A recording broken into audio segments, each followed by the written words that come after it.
asalaamaaleykum Sénégal maa ngi def vidéo bi ngir fësal sama soutien ci suma rakk Abdou Nguer chroniqueur bi nga xam ni jàpp nañ ko dugal ko kaso ba pare yóbbu ko instruction ndax l'effaceur a décidé qu'il va nous effacer loolu di wane lu yéeme ndax biñ ñu yónnee une cinquantaine de chroniqueurs biñ ñu yónnee une trentaine de députés biñ ñu yónnee vingtaine directeurs biñ ñu yónnee une dizaine de ministres moom l'effaceur ci boppam seen kilifa mu génn ils viennent d'abdiquer et de montrer qu'ils ont échoué et la peur a changé de camp ndax bu dee ci démocratie rek wax joxe wax delloo nangu nañ ni tële nañ ci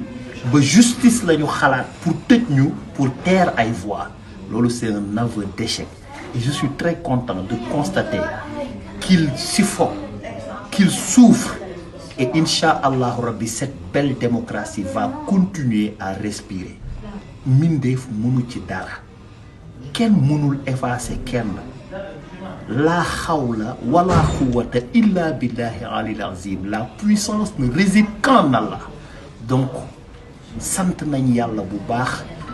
bi ñu abdiqué bi ñu demul ba yaakaaratuñ lu dul justice jàpp ñu tëj ñu parce que ci am waxal ma delloo la muy démocratie tële nañ ci ñoom dina jaale tamit suma frère Abdoulaye Der bi perte waajuram ñu koy ñaanal suñu papa jooju yal na yàlla dugal ko ci àjjanaam yi gën a kawe te mu fekkoon ma fii bitim réew incha allahu rabbi semaine prochaine je serai de retour ñu waxtaane waat Sénégal life is short no replay no rewind enjoy leen bëgg leen bu leen kenn transféré haine bu nekk ci biir xolam soyez heureux